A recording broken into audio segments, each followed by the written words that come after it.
नमस्कार मैत्रिणींनो, प्रेमाच्या रसोई चॅनलवर तुमचं स्वागत आहे। तर आज आपण सांजोरीची पुऱ्या करणार आहोत। हे आमच्याकडं खुदासाठी करतात, पण आता अक्षय तृतीया पण आहे ना, त्याच्या निमित्ताने आपण सांजोरीची पुरी करूया।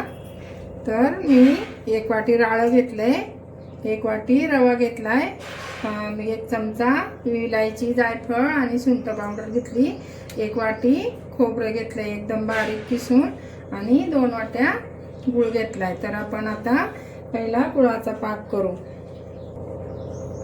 आपण ह्याच वाटीने 2 वाट्या गुळ मोजून घेऊ। 1 वाटी आणि 2 वाट्या। तुम्हाला कमी पाहिजे असेल तर थोडासा कमी केला तरी चालेल। आता आपण ह्याच्यात थंड होईल ना हे भाजेपर्यंत, तोपर्यंत आपण आधी पाक करून घेऊ। त्यामध्ये 2 वाट्या पाणी ओतते, फक्त विरघळून घ्यायचा गूळ, जास्त पण पाक बीक नाही करत बसायचं। 2 वाट्या पाणी घातलं। आता आपण अगोदर राळ भाजून घेऊ, कारण राळ भाजून आता पूर्वी लोक कसे हे करायचे, उकळत फुटायचे ना, तर आता आपल्याकडे उकळ नाही, मग आपण मिक्सरमध्ये असं चालू बंद करून त्याचे साल काढून घ्यायचं वरचं। का आपला गूळ का उकळी यायला लागली असं पाहिजे। आपला गूळ आता चांगला विरघळलाय, आपण थंड व्हायला ठेवू। तोपर्यंत आपण हे राळे रवा सगळं भाजून घेऊ। आपले राळे पण भाजले। आता आपण राळे थंड व्हायला ठेवू, मग ते मिक्सरमध्ये त्याचं साल काढून घ्यायचं थंड झाल्यावर। तोपर्यंत आपण रवा भाजू। रवा अगोदर तसाच भाजायचा आणि नंतर लाल चांगला झाला का मग तूप टाकायचा। बारीक कोणताही रवा घेतला तरी चालेल।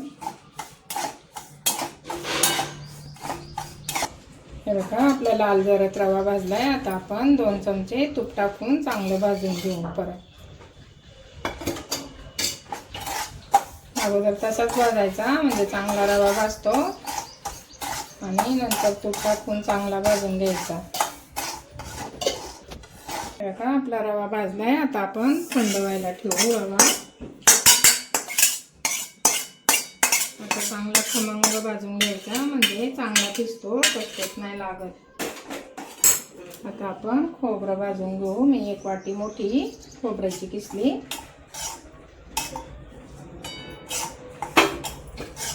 चांगली भाजून घेऊ। हे बघा आपलं खोबरं पण चांगलं खमंग भाजले। आता आपण खोबरं पण थंड व्हायला ठेवू।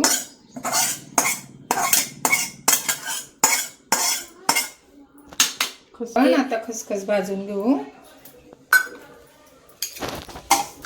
खसखस फक्त गरम कढईतच भाजायची। खसखस भाजून झाली चांगली, हे बघा लाल जरट। आता आपण हे थंड झाले राळे, आता आपण असं मागं पुढं करून ते वाटून घ्यायचं, आणि मग सुपानी किंवा ताटाने पाकडून घ्यायचं।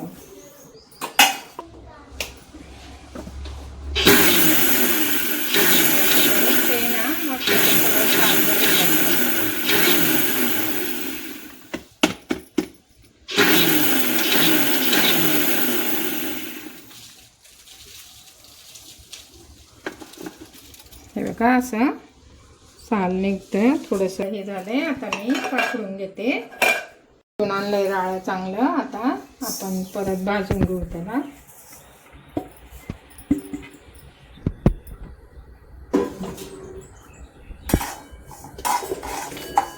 अगोदर पण भाजलेलं आहे ना, आता थोडंच भाजायचं आणि थोडंसं परत मिक्सरला फिरवायचं, म्हणजे रव्यासारखं ते बारीक होईल चांगलं। त्याची साल बघा सगळी निघून गेली। आता फक्त आतलं राहिलंय। आता थंड व्हायला ठेवू आणि थोडंसं मिक्सरला फिरवून घ्यायचं। थंड झाले का थोडंसं मिक्सरला फिरवून घ्यायचं बारीक रव्यासारखं, मग भिजायला पण चांगलं भिजतं ते। का थंड झाले। आता आपण हे राळे वाटून घेऊ। वाटून म्हणजे रव्यासारखं वाटायचं, जास्त पीठ पण नाही करायचं। आपलं वाटून झालंय.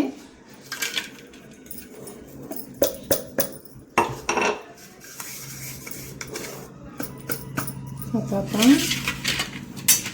हे राळे पण याच्यात मिक्स करू. थोडंसं थंड होऊन देऊ. अजून गरम आहे थोडंसं. तसे ना थोडीशी थंड झाली. आता थोडीशी मी मिक्सरला फिरवून घेते आणि मग मिक्स करू आपण त्याच्यात. आता शाबडदोबडच फिरून घ्यायची. ती पण मी त्याच्यात टाकते. तर आता थंड झाले. आता आपण असं चांगलं मिक्स करून घेऊ. त्याच्यात विलायची पावडर पण, विलायची, जायफळ आणि सुंठ पावडर आहे ते मिक्स करू.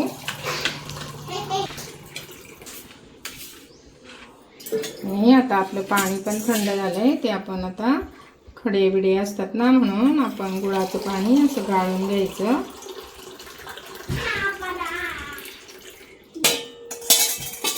आणि त्याच्यात हे आता सगळं सारण आहे ना मिक्स करून घ्यायचं.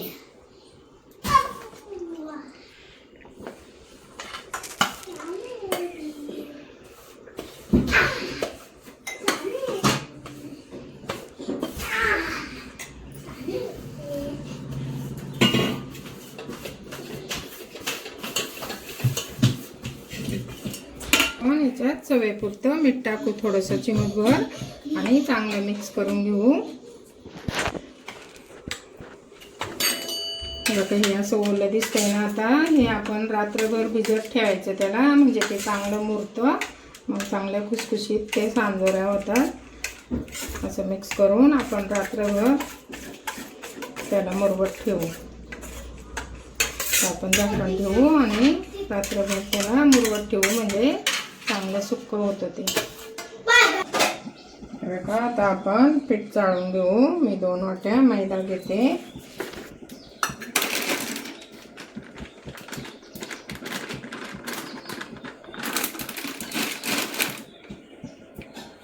दोन वाट्या मैदा आणि अर्धी वाटी रवा घेतलाय. आपण चांगलं तेल कडकडीत तापवायचं.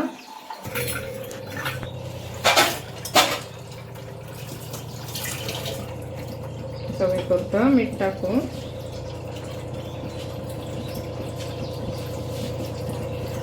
चांगलं मिक्स करून घ्यायचं.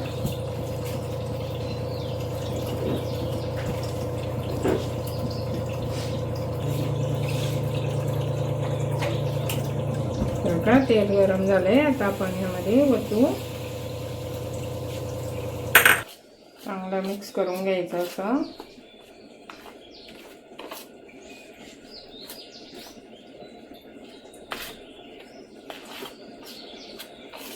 आणि आता आपण चांगलं मळून घ्यायचं.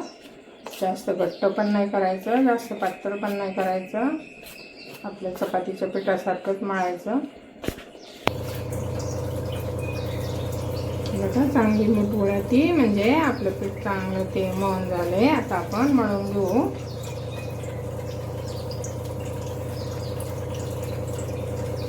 बघा आपलं पीठ चांगलं मळून झालंय. आता आपण 1 तासभर त्याला झाकून ठेवू, म्हणजे रवा पण चांगला फुगतो. आपलं पीठ चांगलं भिजलंय. आता आपण असं तेल लावायचं, थोडंसं असं मळून मळून घ्यायचं.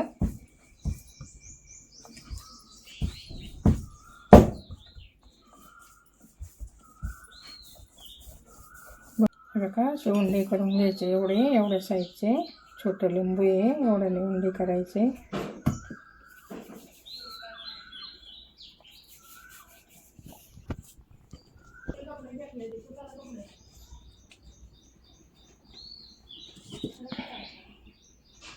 बघा मी आता तुम्हाला लाटून दाखवते. अशा पुऱ्या करायच्या छोट्या छोट्या पातळ.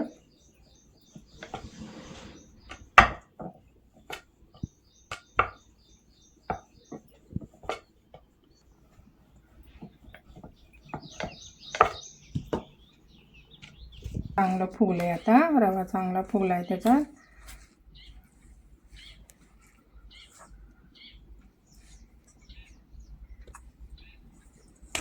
चांगलं मिक्स करून घ्यायचं आणि असे 2-2 चमचे त्याच्यावर ठेवायचे.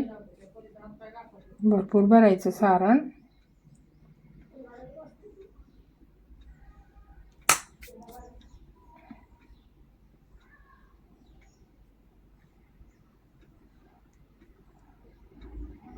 रवा साईडला येऊन नाही द्यायचा, नाहीतर हो हे होतं, फुटतं. मी आता साईडला असं पाणी लावून घेते. कापूस घेतलाय, असं पाणी लावून घ्यायचं.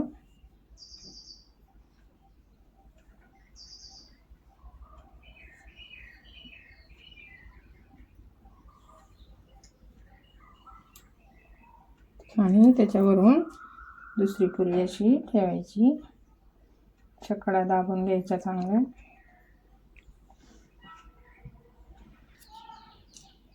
हे बघा, आता आपण असं कापून घेऊ कडा त्या.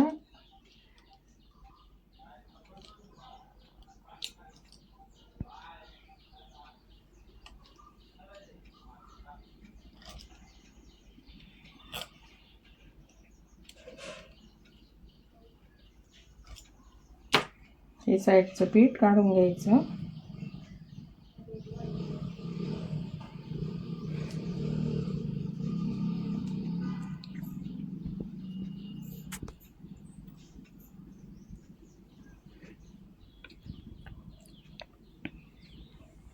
हे बघा, अशी आपली पुरी झाली का. मी परातीला तेल लावून घेतले. आता अशी ठेवते. आता अशाच आपण सगळ्या पुऱ्या करून घेऊ, म्हणजे तुम्हाला दाखवते.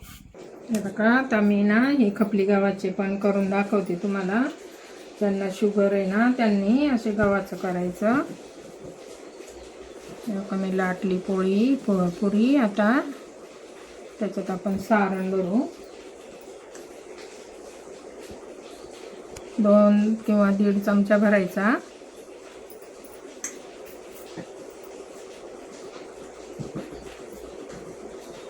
असं पांगून घ्यायचं. हे असं कापसाने सगळ्या बाजूला पाणी लावून घ्यायचं आणि त्याच्यावरून परत दुसरी अशी पुरी ठेवायची. ज्यांना मैदा चालत नाही ना त्यांनी असे गव्हाच्या पिठाचे पण थोडंसं घट्ट मळलं ना का होतात चांगलं. बघा, ते पण असं साईडने कापून घ्यायचं.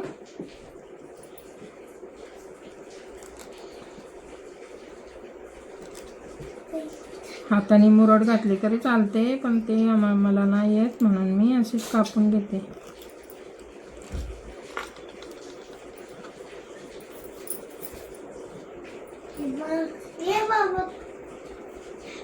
हे बघा, लाल गव्हाच्या त्या बोंडाचे गहू असतात ना त्याच्या पण पुऱ्या अशा होतात. अशी मोदक करतो ना आपण तशी भरून दाखवते. थोडंसं असं लाटून घ्यायचं, त्याची वाटी करायची. अशी वाटी करायची.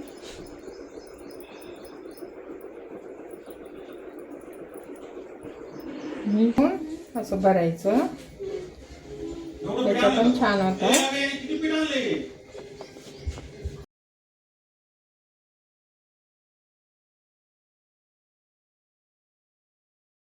कसं दाबून घ्यायचं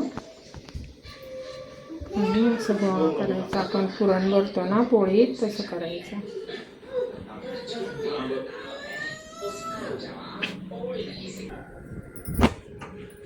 बघा, असं करून असं लाटून घ्यायचं चांगलं. असं हे मुडपायचं, असं हे करायचं. सगळ्या बाजूला सारण करायचं आणि आपण लाटून घेऊ. तेल लावायचं, थोडंसं तेल घ्यायचं थोडं आणि हलक्या हाताने त्याला लाटून घ्यायचं.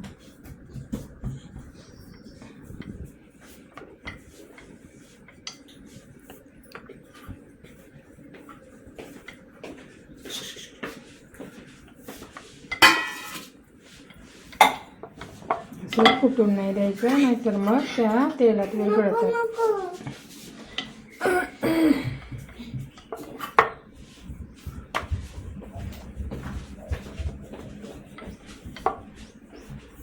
पण करता येतात, पण तसं छान होतात त्याच्यापेक्षा, म्हणून तसं करायच्या. तुम्हाला नाही जमल्या तशा तर अशा काही केल्या तरी चालतील, पण अशा जरा फुटतात. आता आपण तेल तापलं का बघू. हे का मी एक तळून दाखवते तुम्हाला. तरच तळायचा, असं तेल सोडायचं त्याला.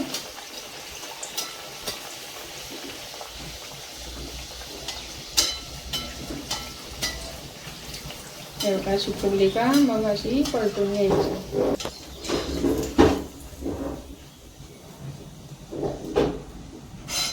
का असा कलर झाला का अशा काढून घ्यायच्या. आता मी दुसरी सोडते. का मी दुसरी पण सोडते. दुसरी पण अशी बारीक गॅसवरच तळून घ्यायची. फुले का मग काढायची वरती. असं तेल सोडायचं म्हणजे आतमध्ये सारण पण चांगलं भाजतं. कशी मग फुगली. आता आपण अशी उलटून घ्यायची. फुगल्याशिवाय नाही उलटायची. असे उलटून पालटून चांगले भाजून घ्यायचा. एकदम बारीक गॅस करायचा. बारीक गॅसवरच भाजायचा. आता मी एक गव्हाची तुम्हाला भाजून दाखवते.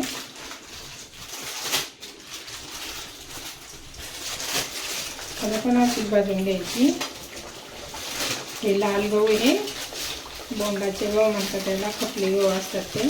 फुगली ती पण अशीच काढून घ्यायची. ज्यांना शुगर आहे त्यांना ते गव्हाच्या पुऱ्या चांगल्या असतात.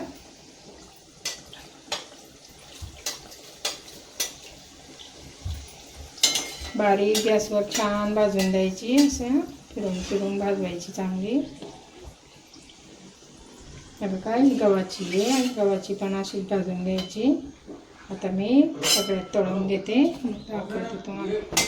एवढे सारण उरले. आता ते हे सारण ना फ्रीजमध्ये ठेवायचं डब्यात. 15 दिवस चांगलं टिकतं. जेव्हा पाहिजे तेव्हा तुम्ही करून खा. दुधात हे भिजवलं तरी चालतं, पाण्यात भिजवलं तरी चालतं. पारंपरिक रेसिपी आहे. हा अक्षय तृतीयेच्या आदल्या दिवशी ना शंकर येतो, त्याच्यासाठी हा नैवेद्य असतो. आणि वाढवडिलांना पण आपण हा नैवेद्य दाखवतो. तर आता हे बघा, ह्यामध्ये आहेत ह्या गव्हाच्या पुऱ्या आहेत. सांदोऱ्याच्या आणि साईडने आहेत त्याच्यात मैद्याच्या आहे. तुम्हाला ज्या आवडते बघा. मी एक फोडून दाखवते तुम्हाला. बघा असं सारण भरपूर पाहिजे. असं चिकटले तर अशी तुम्ही पण करून बघा. तुम्हाला जर आवडले तर लाईक करा, शेअर करा, सबस्क्राईब करा, कमेंट करा. Bye bye.